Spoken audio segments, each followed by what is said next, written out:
Today I'm reviewing the Ducky Shine or Shining. It is the DK9008S. Comes in a variety of switches, the cherry reds, cherry blacks, cherry browns. The keyboard that I have has cherry browns, and it's really the best keyboard I've used in a long time. I've used the DAS Silent, which is the cherry browns. So to compare this with the DAS, I really like this one better. Not to mention the fact that it's backlit, works Mac, PC, and really it's a solid, really well built keyboard. This is the box that it comes in. Not too much on here. On the back, it just talks about all the different, things that it comes with. The dip switches for different settings, the repeat rate, double layered engraved keycaps, so you don't have to worry about these wearing out anytime soon. Lockable Windows key, which is great for gaming. You can flip the first dip switch and lock the Windows key so you cannot use it while you're playing your game. You can swap the the tab and caps lock. And for Mac users, you can swap the Alt and the Windows key, essentially turning the Windows key into your Alt key and your Alt key into your Command key. This is great because you can do it on the keyboard. You don't have to worry about switching it with software. Included in the box is obviously the keyboard, a detachable USB cord, which makes carrying the keyboard to LAN parties or wherever you're going a lot easier because you don't have to worry about the cord getting broken. You get WASD in red. I've already got it on the keyboard, so I've got the black ones in here. You get a key puller, and what's really nice is you get a Ducky little fake felt bag to put your keyboard in. So that's a really nice addition to have. They didn't have to put that in there, but it's really nice that it comes with it. So I'm going to get into the review, and let's go ahead and take a look at this keyboard. So what makes the Ducky DK9008S Ducky Shining so much better than all the other keyboards out there? Well, the reason you purchase this keyboard is because you want the backlight. If you didn't want the backlight, there are many other keyboards out there that might be a little bit cheaper, that offer the same build quality, the same switches that you're used to, and the same layout.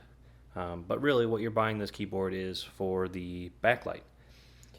So to get into it, it has quite a few different modes.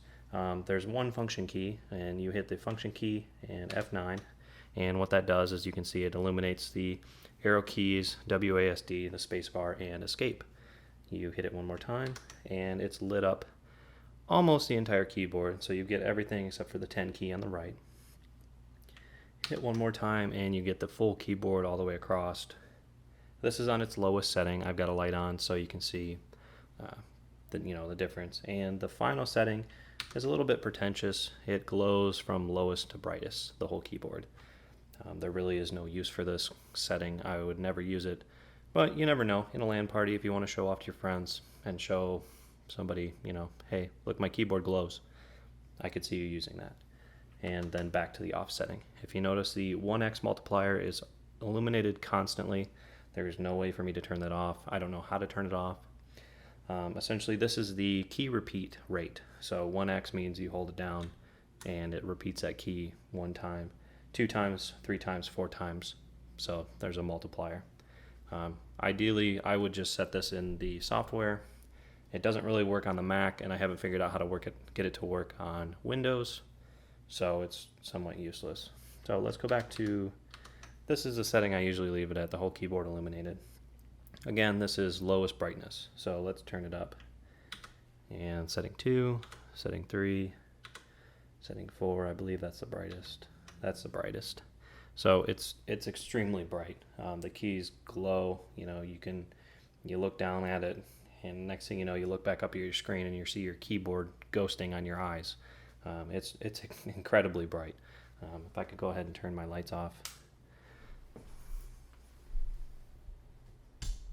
you can just get an idea of how bright it is. It is extremely bright.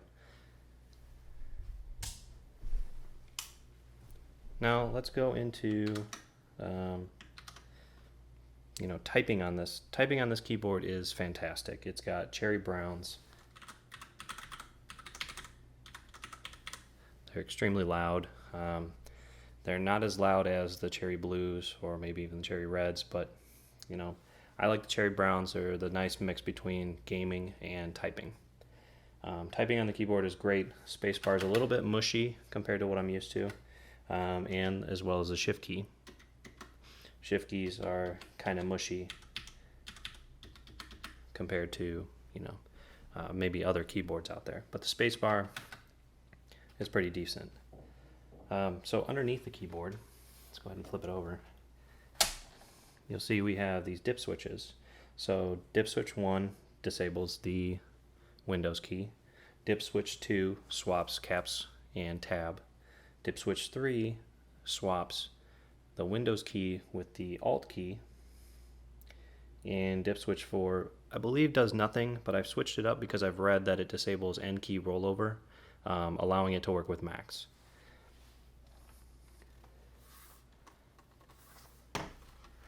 It does flip up if you like to have your keyboard flipped up, but it does not flip up as high as you'd think. I mean, it's really a small amount. It's maybe half an inch, quarter of an inch. At the stock height, it's pretty much perfect. So I would highly suggest this if you're looking for a mechanical keyboard. Comes in a variety of colors. This is white, and you can get a variety of switches if you want cherry blues, cherry blacks, or anything like that. The Ducky DK9008S, Mac PC compatible. There are a few cons. If you like your brightness setting like this, let me turn it down a little bit. When you reboot, you lose that setting, so you have to set it every time you restart. Kind of annoying, but what are you going to do? It's a keyboard. So that's my review of the Ducky Shining or Ducky Shine, and thanks for watching.